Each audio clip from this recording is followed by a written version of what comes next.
श्री स्वामी समर्थ. उद्या अधिक महिना हा संपणार आहे आणि उद्या अधिक महिन्याची अमावस्या असणार आहे. ही सोमवती अमावस्या असणार आहे. प्रत्येक महिन्यामध्ये अमावस्या तिथी येत असते आणि प्रत्येक अमावस्येला त्या त्या तिथीनुसार महत्त्व प्राप्त झालेले असते.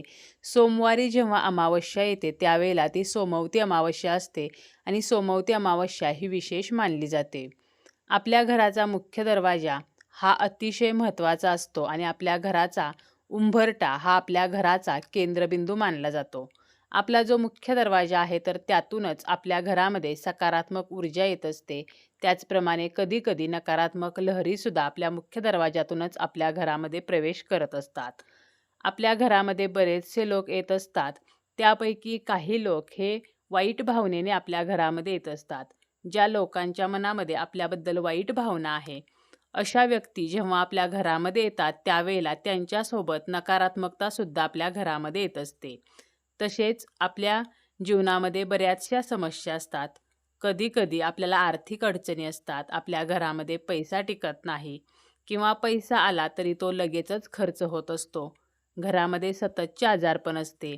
अमावस्या तिथीच्या दिवशी नकारात्मक ऊर्जेचा संचार हा वातावरणामध्ये वाढलेला असतो आणि जेव्हा अमावस्या येते तर त्यावेळेला घरामध्ये भांडण, वादविवाद, कलह या गोष्टी सुरू होतात किंवा घरामध्ये मतभेद निर्माण होत असतात.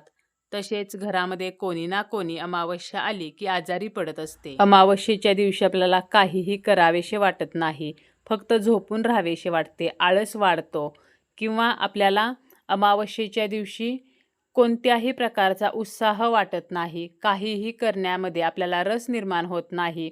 अशा वेळेला आपल्यामध्ये नकारात्मकता वाढलेली असते, कारण बाहेरून आपल्या घरामध्ये नकारात्मकता येत असते आणि अमावस्येचा जो दिवस आहे तर तो नकारात्मकतेचा अत्यंत जवळचा दिवस आहे, कारण या दिवशी वातावरणामध्ये नकारात्मक शक्तींचा वावर वाढलेला असतो. तंत्रमंत्र यासाठी ही अमावस्येची तिथी ही खास असते. त्यामुळे आपले ज्यांना बघवत नाही किंवा जे आपले शत्रू आहेत तर ते या अमावस्येच्या दिवशी काही नकारात्मक क्रिया आपल्यावरती करू शकतात. म्हणूनच आपल्या घराच्या मुख्य दरवाजाला आपल्याला एक वस्तू या दिवशी अडकवायची आहे, ज्यामुळे आपल्या घरामध्ये येणारी नकारात्मकता ही आपल्या मुख्य दरवाजामध्येच नष्ट होईल आणि आपल्या घरातलं वातावरण सकारात्मक राहील. जेव्हा आपल्या घरातलं वातावरण सकारात्मक राहते त्यावेळेला आपल्या घरामध्ये प्रसन्नता वाढलेली असते. घरामध्ये कलह, मतभेद तर या गोष्टी होत नाहीत. यासाठी आपल्याला काय करायचं आहे तर उद्या आपल्याला सकाळी लवकर उठायचं आहे, स्नान करायचं आहे. स्नान करताना अंघोळीच्या पाण्यामध्ये 4 थेंब गंगाजल टाकायचं आहे. अधिक महिन्यामध्ये स्नान करण्याला खूप महत्त्व आहे, परंतु प्रत्येकाला पवित्र नदीमध्ये स्नान करणे शक्य होत नाही, प्रत्येकाला गंगा स्नान करणे शक्य होत नाही. अशा वेळेला अजूनही जर आपण अंघोळीच्या पाण्यामध्ये 4 थेंब टाकून त्या पाण्याने स्नान केलेले नसेल तर अधिक महिन्याच्या या शेवटच्या दिवशी म्हणजे सोमवती अमावस्येला आपल्याला गंगाजल हे आंघोळीच्या पाण्यामध्ये टाकून त्या पाण्याने स्नान करायचे आहे. त्यानंतर आपल्याला देवघरातील देवांची विधिवत पूजा करायची आहे. तसेच विष्णू आणि लक्ष्मीची सुद्धा आपल्याला विधिवत पूजा करायची आहे, कारण अधिक महिना हा विष्णूंना समर्पित असतो आणि अधिक महिन्याचा हा सोमवती अमावस्येचा शेवटचा दिवस असणार आहे. त्यामुळे आपल्याला या दिवशी सर्व देवदेवतांची विधिवत पूजा करायची आहे आणि आपली देवपूजा झाल्यानंतर आपल्याला एक वस्तू मुख्य दरवाजाला अडकवायची आहे. आता यासाठी आपल्याला एक लाल कापड लागणार आहे, एक नारळ लागणार आहे, काळ्या मिऱ्या किंवा काळे तीळ लागणार आहेत आणि आपल्याला हे सर्व साहित्य घेऊन आपल्याला देवघरासमोर बसायचं आहे. देवघरामध्ये आपल्याला दिवा जो आहे तर तो प्रज्वलित करायचा आहे. आपण देवपूजेच्या वेळेला दिवा प्रज्वलित केलेला असतो, तर तोच दिवा जरी प्रज्वलित असेल तरीसुद्धा चालेल, परंतु तो दिवा जर विझलेला असेल तर आपल्याला पुन्हा एकदा तो प्रज्वलित करायचा आहे. आपल्याला बसायला आसन घ्यायचं आहे, स्वतःला हळदी कुंकू लावायचं आहे.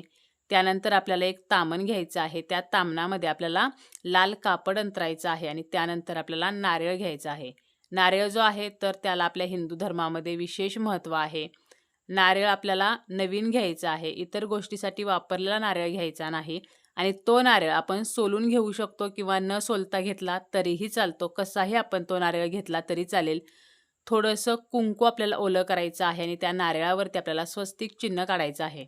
स्वस्तिक चिन्ह काढताना त्या स्वस्तिकच्या दोन्ही बाजूला 2 उभ्या रेषासुद्धा आवर्जून काढायच्या आहेत.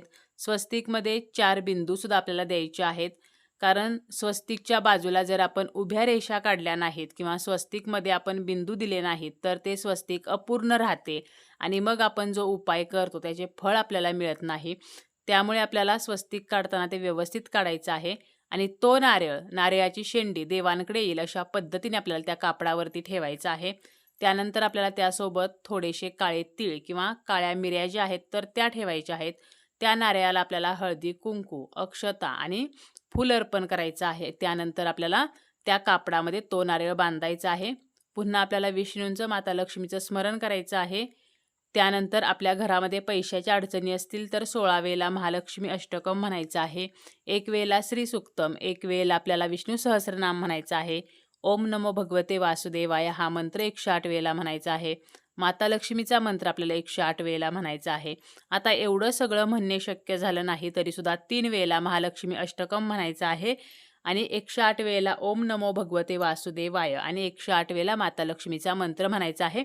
एवढं तरी आपल्याला म्हणायचं आहे. कोणताही उपाय करत असताना स्तोत्र म्हणलं किंवा एखाद्या मंत्राचं पठण करणं तर हे सुद्धा महत्त्वाचे आहे, कारण याशिवाय तो उपाय पूर्ण होत नाही. त्यामुळे आपल्याला जेवढी जमेल तर तेवढी आपल्याला सेवा करायची आहे, म्हणजे मंत्राचं पठण आपल्याला करायचं आहे. आणि त्यानंतर आपल्या जीवनामध्ये ज्या समस्या आहेत तर त्या समस्या नष्ट व्हाव्यात म्हणून आपल्याला विष्णूंना प्रार्थना करायची आहे. आणि हा जो नारळ आपण लाल कापडामध्ये बांधलेला आहे तर तो मुख्य दरवाजाला आतील बाजूने आपल्याला अडकवायचा आहे. आपण मध्यभागी किंवा डावीकडे, उजवीकडे कुठेही अडकवू शकतो. जेव्हा बाहेरून नकारात्मकता आपल्या घरामध्ये प्रवेश करेल त्यावेळेला ती त्या नारळामध्ये खेचली जाईल, कारण नारळासोबत आपण काळे तीळ किंवा काळ्या मिऱ्या ज्या आहेत तर त्यासुद्धा बांधलेल्या आहेत. आणि आपल्याला दुसऱ्या दिवशी हा नारळ काढायचा आहे आणि त्याचं आपल्याला विसर्जन करायचं आहे. वाहत्या पाण्यामध्ये आपण विसर्जन करू शकतो किंवा आपण एखाद्या झाडाखाली खड्डा काढून तो नारळ विसर्जित करू शकतो. म्हणजे तो जसा बांधलेला आहे तर तसंच आपल्याला त्या कापडासह विसर्जन करायचं आहे, ज्यामुळे घरातील सर्व नकारात्मकता विसर्जित होईल. तसेच आपण या दिवशी सकाळी आपल्या घराच्या मुख्य दरवाजाला आंब्याच्या 11 पानांचं तोरण बनवून ते सुद्धा अडकवू शकतो आणि 2 ते 3 दिवसानंतर हे तोरण सुकल्यानंतर ते काढून आपल्याला विसर्जित करायचं आहे किंवा एखाद्या झाडाखाली नेऊन टाकायचं आहे. आंब्याच्या पानांचं तोरण आपण मुख्य दरवाजाला लावल्यामुळे सुद्धा नकारात्मकता नष्ट होते. जे काही दोष आहेत तर ते नष्ट होत असतात. आंब्याच्या पानांना सुद्धा आपल्या हिंदू धर्मामध्ये विशेष महत्त्व आहे. त्यामुळे आपण आंब्याच्या पानांचं तोरण सुद्धा लावू शकतो. सायंकाळच्या वेळेला आपल्या मुख्य दरवाजावरून आपल्याला एक नारळ उतरवायचा आहे. 11 वेळेला हा नारळ उतरवून आपण तो फोडला तरीसुद्धा सर्व नकारात्मक बाधा नष्ट होत असतात. तसेच आपल्या मुख्य दरवाजामध्ये आपण कापरासोबत फूल असलेल्या लवंगा, एक तमालपत्र, देशी गाईचे एक शेणकूट तर ह्या सर्व वस्तू जाळू शकतो. यामुळे सुद्धा नकारात्मकता नष्ट होत असते. आपण घरामध्ये कापूर जाळल्यामुळे घरातील नकारात्मक शक्ती ह्या निघून जात असतात. त्यामुळे आपल्याला काहीही जमलं नाही तरीसुद्धा आपण आपल्या घरातून कापूर जो आहे तर तो फिरवायचा आहे, म्हणजे कापूर प्रज्वलित करायचा, तो संपूर्ण घरामध्ये फिरवायचा आणि शेवटी मुख्य दरवाजामध्ये आणून आपल्याला तो ठेवायचा आहे. एखाद्या तामणामध्ये वगैरे आपण हा कापूर घेऊन तो प्रज्वलित करून संपूर्ण घरामध्ये हा कापराचा धूर पसरवू शकतो. आणि त्या कापरासोबत आपण तमालपत्र, देशी गाईचं शेणकूट, लवंगा तर या वस्तू जरी जाळल्या तरीसुद्धा नकारात्मक ऊर्जा नष्ट होत असते.